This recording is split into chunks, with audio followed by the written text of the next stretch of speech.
오늘은 매우 간략한 한 절 말씀만 보았습니다. 그런데 이 한 절 말씀 가지고 크게 두 가지를 생각해 보고 싶습니다. 첫째는 말씀이 육신이 되어 우리 가운데 거하심에 하는 말씀입니다. 말씀이 육신이 되어 하는 말씀이죠.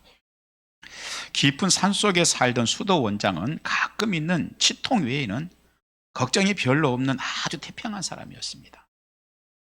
그래서 점점 살이 찌더니 옷이 커다란 천막 같은 옷을 입어야 될 만큼 살이 쪘습니다.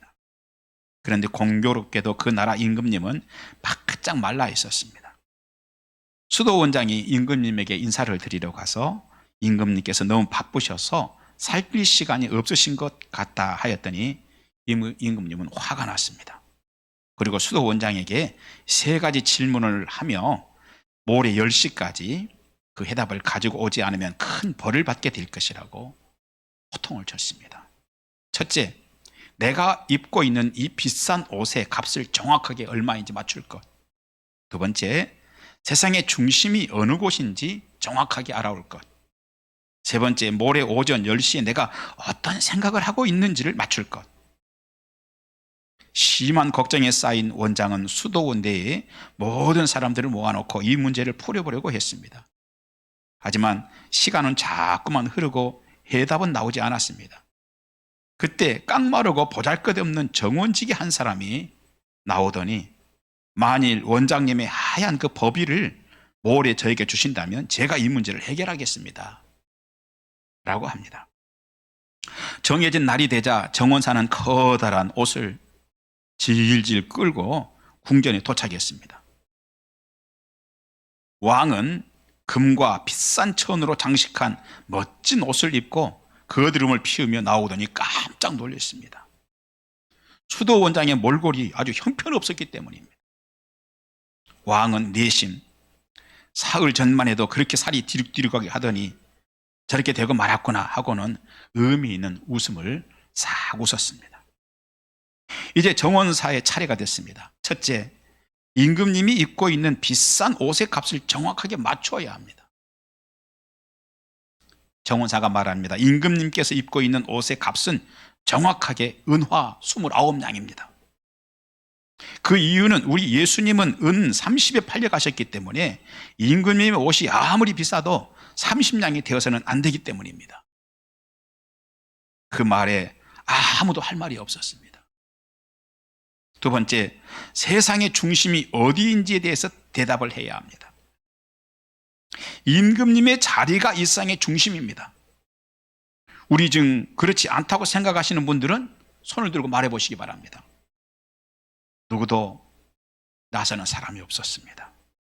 세 번째, 바로 그 시간 임금님이 어떤 생각을 하고 있는지 답을 해야 합니다. 정원사가 옷을 벗었습니다.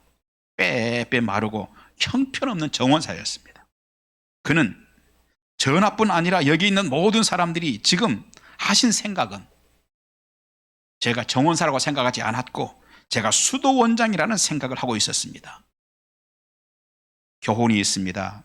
쓸모없어 보이는 정원사와 같은 사람이라 할지라도 남다른 것으로 채워져 있으면 큰 위기도 극복하고 남다른 일들을 이룰 수 있다는 교훈이 들어 있습니다.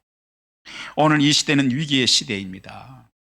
여러분도 여러분의 가정도 반드시 채워져야 할 것이 그런 남다른 것이 있습니다. 요한복음 1장 14절 말씀이 육신이 되어 우리 가운데 거하심에 하는 말씀입니다. 이 말씀이 여러분 속에도 채워져야 되고 여러분 가정 안에도 채워지시길 바랍니다. 이 말씀은 한 세 가지 측면에서 매우 중요합니다. 하나는요, 하나님이 사람의 모습으로 이 땅에 오셨고 십자가를 지셨다는 말씀이기 때문에 중요합니다. 하나님께서는 십자가 위에서 저와 여러분의 죄값을 지불하기 위해서 육신이 필요했고 육신으로 오셨다는 말씀인 것입니다. 이것은 사람의 말이 아닙니다. 우리가 이 시간 1000번이라도 10,000번이라도 아멘 하면서 받아야 할 하나님의 말씀인 줄 믿습니다. 우리는 아주 특별한 지혜로 채워졌던 정원사처럼 아주 특별한 말씀, 곧 말씀이 육신이 되어 오신 그 십자가의 예수님으로 채워야 될 줄 믿습니다. 오늘은 그런 날이 되시길 바랍니다. 그 일에 대해 조금이라도 도움이 될 수 있는 이야기가 하나 있습니다. 어느 날 호수에서 10여 명이 타고 가던 배가 전복됐습니다. 삶에 대한 애착으로 몸부림을 쳤으나 희망이 없었습니다. 이미 10명 가운데 절반가량은 물속으로 가라앉았습니다. 그러자 그중 한 사람이 큰 소리로 말합니다. 여러분, 이렇게 왼팔 오른팔을 쭉쭉 뻗어보십시오. 그러면 앞으로 서서히 나갈 수 있습니다. 그것만이 우리가 살 수 있는 유일한 길입니다. 그러나 그렇게 하자고 하던 사람도 결국은 물속으로 가라앉아 죽고 말았습니다. 이제 남아있는 몇 사람들은 점점 더 죽음의 공포와 절망과 추위로 고통의 시간들을 보내게 되었습니다. 그날 그 호수 안에는 아무런 희망도 없고 희망이 될 수 있는 사람도 없었습니다. 그때 저 멀리 그 호숫가에는 정기적으로 수영 연습을 하러 오던 국가대표 수영선수가 한 사람이 있었습니다. 그는 망설임 없이 그 차가운 물로 뛰어들었습니다. 그리고 수영을 하고 와서는 몇 사람을 구했습니다. 물론 그들의 생명을 살리는 그 일에는 그 수영선수도 큰 값을 지불해야만 했습니다. 하나는 그 차가운 물속으로 뛰어들어와야 했습니다. 두 번째는 다른 사람들의 생명을 구하는 값을 치르느라고 물에서 그도 결국은 나오지 못했기 때문이었습니다. 이것이 말씀이 육신이 되어 이 땅에 오신 예수께서 십자가 위에서 우리를 대신해서 죽으신 사건입니다. 그 사건은 우연히 일어난 것이 아니었습니다. 사랑의 하나님께서 우리 같은 자들의 죗값을 이런 방식으로 갚기로 오래전부터 작정하신 결과였습니다. 그리고 지금으로부터 2000년 전 그 일을 갈보리 십자가 위에서 실행하셨습니다. 다 모든 것들을 잃어버린다 할지라도 여러분, 이 사실은 꼭 담아가시는 시간이 되시기를 주님 이름으로 축원합니다. 말씀이 육신이 되어 우리 가운데 거하심에 하는 두 번째 중요한 내용이 있습니다. 모든 사람들이 호수에 빠졌을 때 이렇게 해라 저렇게 해라 하는 자들은 수많은 사상가들입니다. 또는 종교 교주들일 것입니다. 그들은 인생을 이렇게 살아야 한다 저렇게 살아야 한다고 많은 가르침을 주고 있습니다. 어쩌면 참 훌륭한 가르침일 수 있습니다. 하지만 그런 설명들은 지금 호수에서 죽어가는 자들에게는 무의미한 것입니다. 그런 설명들은 매우 한가한 소리인 것입니다. 설명이 필요한 것이 아니라 자신의 목숨을 던져서라도 우리를 죽음의 호수에서 끄집어내주는 것이 필요했던 것입니다. 하지만 안타깝게도 그들은 그런 해답이 없었습니다. 자신 하나도 구하지 못하고 결국 그들도 죽고 말았기 때문입니다. 그 호수에서는 자신도 물에 빠진 그 누군가가 다른 사람을 건져낼 문제는 아니었던 것입니다. 그래서 하나님이신 예수님께서 유일하게 2000년 전에 인간의 몸을 입고 이 땅에 오셨고 저와 여러분이 지은 죄의 값을 몸으로 갚으셨다는 말씀입니다. 또 한 가지, 말씀이 육신이 되어 우리 가운데 거하심에 하는 이 말씀이 굉장히 중요한 의미를 갖는데, 그건 죽음으로 십자가에서 갚으신 그 예수님을 영접한 우리가 해야 할 일이 세 번째는 있다는 것입니다. 본문의 저자 요한은 그의 영광을 보니 하는 말씀으로 연결하고 있습니다. 그의 영광을 보니 하는 말씀으로 연결합니다. 그 주님의 영광을 보아야 한다는 것입니다. 그 호수에서 건짐을 받아서 구원을 받은 자들은 그냥 그걸로 땡큐 하고 그냥 또 아무 생각 없이 살아가서는 안 되고, 이제는 나를 그렇게 건져주시기 위해서 인간의 몸을 입고 오셨던 그분의 영광을 보아야 한다는 것입니다. 그 영광이란 너무나 경이스러운 일을 의미합니다. 단지 밝음만을 의미하는 것이 아니라 너무나 경이로운 일을 의미합니다. 그렇습니다. 우리는 예수님께서 우리에게 해주셨던 경이로움을 보아야 합니다. 오늘 보는 문제와 연관해서 우리가 두 번째 문제로 넘어가고 싶습니다. 두 번째, 그의 영광을 보니 큰 두 번째입니다. 그의 영광을 보니 하는 말씀입니다. 여기에도 우리가 한 세 가지 정도를 생각해 볼 수 있을 것 같습니다. 하나는 그 영광을 보는 사람은 다른 세계를 살 수 있게 된다는 것입니다. 누가복음 16장에 보면은 부자 영감인도 죽고 나사로도 죽었습니다. 충격적인 것은 거지 나사로가 천국에 가게 됐다는 것입니다. 세상에. 아니, 부자 영감님이 천국 갔다면 이해가 되는데 거지 나사로가 천국 갔다는 것, 충격적인 일입니다. 그리고 이 땅에서 그렇게도 돈을 써서 잘도 이리저리 빠져나가던 부자가 지옥에서는 빠져나가지 못하고 말았다는 것입니다. 이 두 사람에게서 어떤 의의와 어떤 죄가 있었는지 성경은 거기에 대한 언급은 없습니다. 하지만 부자에게서 아쉬운 점은 분명히 있습니다. 평소에 보아야 할 집 앞에 나사로를 보지 않았다는 것입니다. 그 부자는 잠시 후면 아무 소용이 없어질 재산은 잘 보면서 보아야 할 사람을 보지 못하고 살았습니다. 만일 부자 영감님이 집 앞에 나사로를 보는 눈이 이 땅에서 열렸더라면 틀림없이 그는 다른 세상을 살게 되었을 것이 틀림없습니다. 그렇게 살지는 않았을 것입니다. 우리 인생들은 이 세상에 살면서 보아야 할 것은 보지 않고 이것도 욕심내고 저것도 욕심을 내면서 살아갑니다. 그런데 정작 마지막에는 그렇게 많은 것을 자신의 것으로 다 삼을 수도 없는 것이 인생입니다. 실제로 우리에게 필요한 것은 맨 마지막에는 땅 한 평이면 족할 수도 있습니다. 그런 것을 잘 보여주는 일이 있었습니다. 미국에서는 사형수들에게 마지막 사형당하기 직전이 되면은 그가 원하는 모든 음식들을 무슨 음식이든지 제공을 한다고 합니다. 1995년 168명의 목숨을 앗아간 티모티 맥베이라고 하는 사람이 있었습니다. 자신이 생각한 것을 끔찍하게 실행해버리면서 거침없이 인생을 살았던 그가 그 마지막 순간에 원하는 것이 있습니다. 거침없이 음식을 마구 원하는 것이 아니라 소박한 민트 향이 나는 아이스크림, 조그마한 아이스크림 하나였습니다. 납치와 살인 죄로 사형당한 빅터 페거는 올리브 하나였다고 합니다. 인생 마지막에는 그것이면 좋겠던 것입니다. 그런데 미국의 그 사형수들은 자기도 인생 마지막에는 민트 아이스크림 하나면 족하다는 것을 미리 보지 못하고 살았습니다. 자신 같은 사람도 올리브 하나면 마지막에는 족하다는 것을 일찍 보지 못했습니다. 순서를 바꿔서 인생의 마지막에는 아무것도 의미 없다는 것을 일찍 보았더라면 틀림없이 다른 세상을 살았을 것이 틀림없습니다. 성경에서 그런 안타까운 사람이 바로 부자 영감입니다. 성경의 그 부자 영감도 그렇게 욕심을 내면서 자기 재산에 취하여 보아야 할 불쌍한 사람을 보지 못하고 살았습니다. 부자 영감이 나사로를 보지 못한 원인은 하나입니다.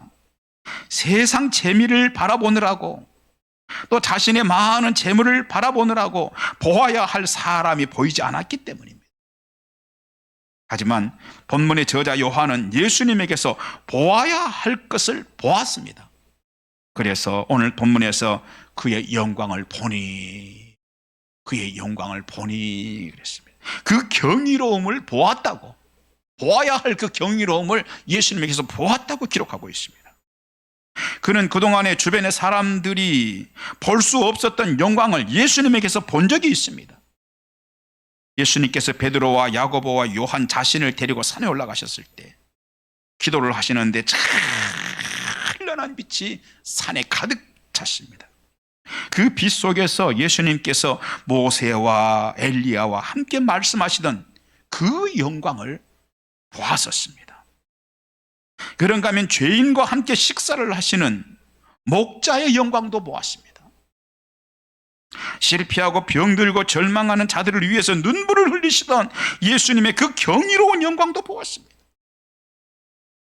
씻어도 지워지지 않아 세상의 어떤 세제로도 지울 수 없는 여러분과 저의 죄를 한 번에 씻어버릴 수 있는 보혈을 십자가에 의해서 흘리시면서 비참해졌던 어린 양의 경이로운 영광도 보았습니다. 그러나 죽어 끝나버리지 않고 부활하심으로 보여주신 전능하신 하나님의 경이로운 영광도 보았습니다. 그것은 분명히 하나님의 영광이었습니다. 반면 오늘 본문의 주인공인 요한 주변의 사람들이 그동안 요한에게 보여준 것은 그런 것이 아니었습니다. 그들이 숨질 때 코에 붙어있던 호흡도 멈추고 거무스름하게 죽은 영광이었습니다. 그것은 영광이라고 할 것도 없이 참 나약함 그 자체였습니다. 아니, 나약함이라고 할 것도 없었습니다. 허무의 영광이었습니다. 그런가 하면 평소 그렇게 대단한 생각과 구상도 잘하고 가진 것도 많아서 사람들로부터 특별한 사람이라고 자리매김한 자들도 결국 모든 것을 멈추고 미동도 없이 죽어있는 모습만 보여주었습니다. 그런데 요한은 부활하신 예수님에게서는 전능하신 하나님의 영광을 보았습니다. 그것들은 신의 영광이었습니다. 요한이 그러한 신의 영광을 보았다는 것은 그 인생의 최고의 축복이었습니다. 그렇습니다. 그 영광을 본다는 것은 축복입니다. 그래서 우리에게도 그의 영광을 보라고 권면하고 있는 것입니다. 그 축복에 동참하라는 것입니다. 그것은 예수님의 영광입니다. 그 영광을 보면 다른 세상을 살게 되어 있는 것입니다. 많은 사람들이 예수를 믿은 지 오래됐습니다. 교회 안에서 뭐 이런 직책으로 저런 직책으로 봉사도 많이 합니다. 그런데 세상 삶의 모습에서는 믿지 않는 자들과 별로 다르지 않게 살아가는 이유가 있습니다. 왜입니까? 아직 주님의 영광을 보지 않았기 때문입니다. 아직 나를 위해 죽으신 주님의 영광, 그 비참한 영광을 보지 않았기 때문입니다. 아직 심판다 위에서 계시는 그 심판자이신 주님의 영광을 보지 않았기 때문입니다. 언제라도 나와 함께 하시고 계시는 주님의 영광을 아직도 한 번도 보지 않았기 때문에 이렇게 살아가는 것입니다. 여러분, 우리 말에 눈을 뜬다 하는 말이 있습니다. 눈 뜨면 다른 세상을 살게 되는 것입니다. 여러 해 전에 초등학교 5학년이던 우리 딸아이가 저에게 이런 말을 했습니다. 아빠, 개만 또 못한 사람하고 개보다 더한 사람하고 어떤 것이 더 나쁜 것이야? 이해가 잘 안 되세요? 개만 또 못한 놈하고 개보다 더한 놈하고 어떤 말이 더 나쁘냐 이 말이에요. 제가 무슨 생각을 했겠어요? 언어에 대해서 얘가 눈을 뜨기 시작하는구나 하는 생각을 했습니다. 세상은 눈 뜨는 것이 참 많이 있습니다. 다양한 눈이 있는데 좋은 눈을 떠야 합니다. 죄에 대해서 눈을 떠서는 안 됩니다. 축복을 향한 눈을 떠야 합니다. 이 시간 말씀이 육신이 되신 그리스도의 영광을 보는 눈을 뜨시기 바랍니다. 중요한 것이 있습니다. 요한이 예수님에게서 보았던 그 신적 영광은 믿음의 눈으로 보는 것이었습니다. 이해의 눈으로 보는 것이 아니었습니다. 믿음의 눈으로 사모하는 것으로 보는 것이었습니다. 참으로 소중한 것들은요, 시력 측정에서 2.0까지 나오는 그런 육신의 눈으로 볼 수 있는 것이 아닙니다. 요한처럼 믿음의 눈으로 보는 것입니다. 그 믿음의 눈으로 보는 자들은 오늘 본문에서 우리 가운데 거하심에 하는 말씀을 아멘 하면서 받아들입니다. 우리 가운데 오늘도 역사하시는 하나님을 아멘으로 받아들입니다. 성령께서 오늘도 우리와 함께 거하신다는 사실을 아멘으로 받아들입니다. 그리고 그 경이로운 일을 성령께서 진행하시는 것을 보게 되는 것입니다. 경이로운 치료를 성령께서 하신다는 사실을 보게 되는 것입니다. 경이로운 용서하심을 경험하게 되는 것입니다. 경이로운 사랑, 세상에 나 같은 것을 하나님이 사랑하신다는 이 경이로움을 보는 자가 되는 것입니다. 요한은 그것을 보았다고 했습니다. 우리도 믿음으로 그것을 보는 것이 가능한 줄 믿습니다. 그것을 보며 사시는 여러분이 되시기 바랍니다. 요한복음 1장에서 계속 안타까운 말씀이 있습니다. 우리 가운데 하나님께서 함께 거하셨는데, 그래서 병든 자도 고치시고 죽은 자도 살리시고 마음의 통해를 불쌍히 여기시면서 그들의 많은 죄를 용서까지 해주셨는데도 사람들이 그 하나님을 보지 못했다는 것입니다. 하찮은 것이라고 생각하고 그렇고 그런 것이라고 생각했기 때문이었습니다. 내 기대에 맞지 않는다고 생각했기 때문이었습니다. 그들은 모세가 애굽 군대를 통해서 애굽 군대를 홍해에 수장시킨 것처럼 예수님께서 로마의 군인들을 몰아내버렸다면 아마 예수님을 눈여겨봤을 것입니다. 그러나 자신의 기대와 달랐기 때문에 우리 가운데 거하신 주님의 영광을 보지 못한 것입니다. 그것은 그들의 큰 슬픔이 되고 말았습니다. 아닙니다. 그래서는 안 되는 것입니다. 여러분, 진리란 멀리 있는 것이 아닙니다. 세상에 자갈처럼 많고 흔한 것이다 라고 어느 랍비가 얘기했습니다. 그런데 왜 그 진리를 붙들고 내가 그 진리를 내 것으로 삼지 못하느냐? 허리를 굽히면 언제든지 죽을 수 있는데 사람들이 허리를 굽히는 겸손함이 없기 때문에 진리를 줍지 못한다고 그랬습니다. 사랑하신 여러분, 아멘 하는 마음에 허리를 굽혀 진리를 주시기 바랍니다. 겸손하게 오늘의 말씀을 받아들여서 눈을 뜨시되 주님의 영광을 보는 눈을 뜨시기 바랍니다. 그러한 자들에게 주님 주시는 축복이 있습니다. 구원에 대한 확신을 주시는 것입니다. 오늘 죽어도 내가 천국에 가는 확신을 가지게 되는 것입니다. 여러분, 천국에 왜 갑니까? 천국에 왜 가요? 네? 그렇게 가르쳐도 할 말이 없어요. 천국에 왜 가는 거예요? 따라서 합시다. 아버지 집이니까. 아버지 집이니까 가는 거예요. 하나님이 여러분의 아버지시면 아멘 하십시오. 아버지 집이니까 가는 겁니다. 천국은 성적순으로 가는 것이 아닙니다. 천국은 아버지 집이니까 가는 것이. 그래서 주의 영광을 보는 자들은요, 천국에 가는 것을 아멘 합니다. 왜? 하나님이 내 아버지인 것을 알기 때문에. 사는 동안 그러한 자들에게 하나님이 동행해 주신 은혜도 줄 줄 믿습니다. 여러분을 짓누르는 질병보다도 주님의 권능이 크시다는 그 경이로움을 보시는 여러분이 되시기 바랍니다. 우리를 넘어뜨리기 위해서 마귀가 한 길로 오더라도 예수님께서는 7길로 쫓아내시는 경이로운 능력의 주님이신 것을 아멘으로 받으시기 바랍니다. 그것을 보며 사시기 바랍니다. 그리하면 두려움이 떠나가는 일이 있을 줄 믿습니다. 엘리사의 종 게하시가 자고 일어나서 보니까 적군이 도성을 확 둘러싸고 있습니다. 순간 두려움이 밀물처럼 확 밀려옵니다. 그때 엘리사가 두려워하는 게하시를 위해서 하나님께 기도를 합니다. 하나님, 이 두려움에 떠는 게하시가 보아야 할 것을 좀 보게 하옵소서.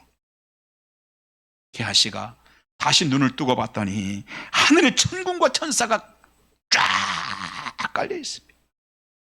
세상에 어떤 것이 아니라 하늘의 군대입니다. 그 힘 있는 군대를 본 것입니다. 드디어 두려움이 떠나가고 확신이 확 밀려왔습니다. 사람이 보지 말아야 할 것을 크게 보면 두려움과 계속 반복되는 실패의 인생 굴레에 빠집니다. 그러나 보아야 할 주님을 보고 나를 위해 오늘도 일해 주시는 주님의 손길을 보면 용기를 얻으며 힘과 능력을 공급받게 될 줄 믿습니다. 이제 목자 되신 주님이 잃어버린 양 한 마리 여러분을 찾아 나선 그 경외스러운 영광을 보시기 바랍니다. 내가 생각해 보아도 용서받을 수 없는 죄를 용서해 주시기 위해서 십자가를 지시고 죽으신 주님의 그 경외로운 영광을 보시기 바랍니다. 그 경외스러움을 아침에 그리고 밤마다 보십시오. 꿈을 꿔도 개에게 밤새도록 쫓기는 꿈 꾸지 말고 여러분 같은 사람을 사랑하시는 그 경외로운 주님에 대한 꿈을 꾸시기 바랍니다. 주님은 우리를 사랑하십니다. 그것이 아니면 기독교의 어떤 것도 설명할 길이 없습니다.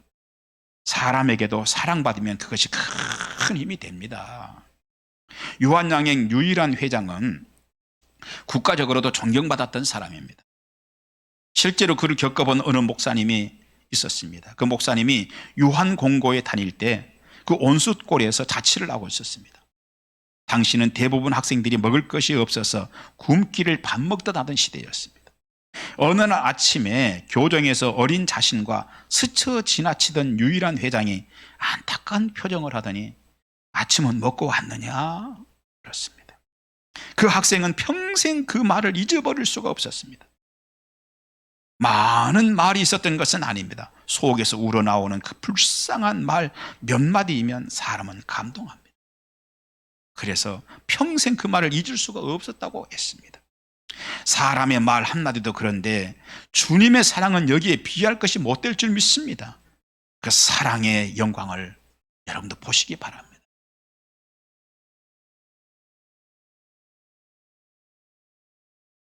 그의 영광을 보니 하는 말씀 두 번째는, 그의 영광을 본 사람은 다른 누군가에게도 그 영광을 보도록 합니다. 그것이 본문의 저자 요한의 모습입니다. 그는 오늘 본문에서 그의 영광을 보니라고 기록했습니다. 그래서 자신이 본 걸로 끝나버리지 않고, 끝나는 것을 본 걸로 끝내지 않고 기록으로 남기더라는 것입니다. 그래서 오고 오는 모든 세대들도 자신이 보았던 그 주님의 영광을 보도록 합니다. 요한복음을 통해서 회심과 삶의 전환을 경험한 자들 모두에게 그렇게 주님의 영광을 보도록 해주었습니다.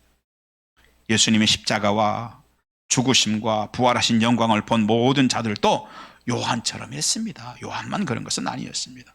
그 가운데 베드로는 한꺼번에 5,000명씩에게 주님의 영광을 보도록 했습니다. 자신에게 있었던 기적 같은 믿음의 일들이 그들에게도 일어나도록 했습니다.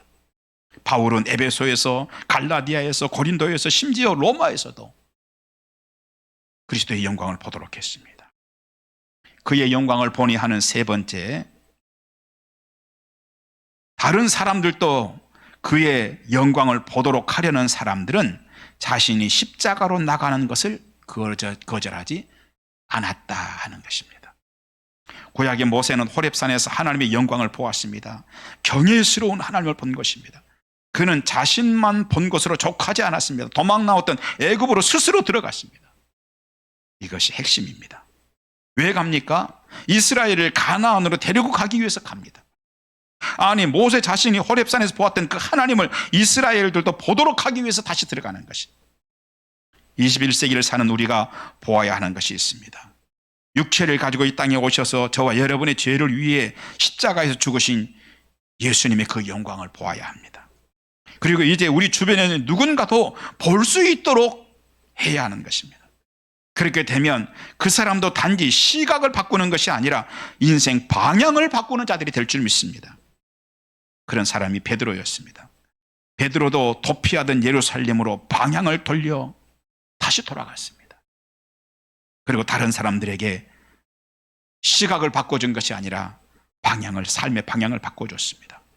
영화 코바디스 도민의 주여 어디로 가시나이까 하는 영화가 있습니다. 초대교회 당시 핍박이 있을 때 피해서 예루살렘에서 도망하던 베드로가 그 언덕에서 부활하신 예수님을 만납니다. 주님, 어디로 가십니까? 묻습니다. 주님께서 말씀하십니다. 네가 내 양을 버리고 도망을 가니 내가 다시 십자가를 지러 가는 중이다. 베드로 가슴이 꽉 막힙니다. 주님, 아닙니다. 제가 다시 돌아가겠습니다. 그리고 죽음이 기다리고 있는 그곳으로 다시 방향을 돌린 것입니다. 왜입니까? 말씀이 육신이 되어 이 땅에 오셔서 십자가에서 자신의 죄값을 지불하시며 고통당하신 주님을 또 고통스럽게 할 수 없었기 때문입니다. 그래서 차라리 내가 그리고 십자가에서 우리 죄를 위해 죽으신 예수님의 그 경외스러운 영광을 예루살렘 사람들이 보고 인생의 방향을 돌리도록 했습니다. 우리도 십자가의 영광을 보아야 합니다. 그런데 그 영광을 본 자들은 다시 그 고통의 자리로 돌아간다는 것이 특징입니다. 그 어둠의 자리로 돌아갑니다. 그 헌신의 자리로 돌아갑니다. 그 낙심하고 있는 자들이 여기저기 모여 있는 곳으로 돌아가는 것입니다. 그래서 중독에서 고침받은 자들은 중독으로 고통받는 자들을 위해서 기도하기를 마다하지 않습니다. 주님의 죄 용서를 정말로 경험한 사람들은 자신을 용서해 주신 주님을 위해서 수고하는 것을 마다하지 않습니다. 교회를 통해서 은혜를 받아본 사람은 교회에서 헌신하는 것을 피하지 않습니다. 그 자리를 떠나버리지 않고 그 자리로 돌아가는 것입니다. 우리만 그렇게 하는 것은 아닙니다. 소크라테스의 제자 플라톤도 그것을 강조했습니다. 플라톤은 사람이 어떻게 볼 것인가 하는 것에 대한 중요성을 깨달은 사람이었습니다. 그는 스승인 소크라테스의 죽음으로 큰 충격을 받았습니다. 아테네를 떠나서 떠돌다가 연호처럼 다시 그리스도로 돌아와서 아테네 외곽에 플라톤 아카데미를 세웁니다. 그 아카데미에서 이상적인 국가에 대해서 국가론을 펼치기 시작했습니다. 그가 생각하는 이상 국가란 각자에게 맡겨진 일을 모두 다 하는 것이었습니다. 통치자는 일반 지식이 아닌 진정한 통치자로서의 지혜를 가질 때에 통치자가 될 수 있다고 했습니다. 그러므로 우수한 사람이 통치를 하고 우수하지 않은 사람은 통치를 받아야 한다고 주장했습니다. 그래서 통치자는 어떻게 하다가 통치자가 되었기 때문에 통치하는 것이 아니라 전체를 볼 수 있는 자가 통치해야 한다고 했습니다. 그런가 하면 수호자에게는 용기가 필요한 것이라고 했습니다. 단지 담력과 용기와 물러서지 않음이 아니라 자기 소신을 지키는 용기를 말했습니다. 좋을 때도 자기 소신을 지키고 괴로울 때에도 자기 소신을 원래 생각했던 것을 흔들리지 않고 지키는 사람이 국가를 수호해야 한다고 말했습니다. 그런가 하면 일반 시민들은 질서를 지킨다는 의미에서 절제가 있어야 한다고 했습니다. 그 절제할 줄 아는 사람이 진정한 시민이 될 수 있고 국민이 될 수 있다는 것입니다. 절제를 모르는 사람은 좋은 국민, 좋은 시민이 될 수 없다는 것이었습니다. 이러한 이상 국가를 세워갈 자들은 어떻게 만들어지는가? 교육을 통해서 만들어진다고 생각했습니다. 그런데 그렇게 중요한 교육을 설명할 때 그는 동굴론으로 그 교육을 설명했습니다. 사람들이 동굴 속에서 사슬에 매인 채 살아갑니다. 밖을 본 적이 없는 자들입니다. 그렇다면 밖의 세계인 태양을 본 자가 무엇인가 역할을 해야 한다는 것입니다. 그 일을 위해서라면 그 동굴로 다시 돌아가야 한다는 것입니다. 그리고 가서 사슬을 끊고 나가라. 동굴 밖에 본질을 보라. 교육을 통해서 그런 역할을 해야 한다는 것입니다. 그렇게 하여 동굴 속에서만 살던 자들이 삶의 방향을 밖으로 돌리도록 누군가는 교육을 하기 위해 동굴로 가야 한다는 것이었습니다. 플라톤에 의하면 교육은 시각을 바꿔주는 것이 아니라 인생 방향을 바꿔주는 것이었습니다. 그랬습니다. 교육은 자신이 가진 시각을 넣어주는 것이 아닙니다. 시각을 확보해 주는 것이 아닙니다. 인생 방향을 바꿔주는 것입니다. 다시 누군가는 동굴로 가야 합니다. 모세가 그랬습니다. 그는 호렙산에서 하나님의 영광을 보았습니다. 그리고 다시 애굽으로 돌아갑니다. 그리고 하나님을 까맣게 잊고 살던 이스라엘에게 살아계신 하나님을 드러냈습니다. 하나님을 잊고 그런 대로 살고 있던 그들을 깨워서 10가지 재앙을 애굽에 내리는 살아계시고 경외스러운 하나님의 영광을 보게 했습니다. 그리고 하나님이 무엇을 원하는지 확실히 말합니다. 너희는 애굽 바로의 백성으로 살아서는 안 되는 자들이고 너희 조상 아브라함과 이삭과 야곱의 하나님이시며 오늘도 생생히 살아계셔서 10가지 재앙을 애굽에 내리시는 그 경외스러운 하나님의 백성으로 살아야 할 자들이다. 너희가 430년 동안 애굽의 종으로 살았으나 이제 너희는 너희 조상 아브라함에게 하나님께서 약속해 주셨던 그 가나안으로 돌아가 하나님의 백성으로 살아야 할 자들이다. 나를 따르라. 하나님께서는요 그런 자를 도와주셨습니다. 광야에서 기적의 기적을 주시며 자신이 살아계신 하나님을 그런 자를 통해서 나타내셨습니다. 다시 돌아가는 자들이 역사를 일으킵니다. 어제까지 나를 짓누르던 그 절망에게로 예수의 이름이라는 지팡이를 들고 들어가는 자들을 통해서 하나님은 역사하십니다. 모세는 노예의 땅, 두려움의 땅으로 다시 들어갔습니다. 그리고 진정한 역사는 거기서부터 시작됐습니다. 모세의 진정한 역사는 도망 나오는 것에서부터 시작된 것이 아니라 다시 들어가는 것에서부터 시작됐다는 것입니다.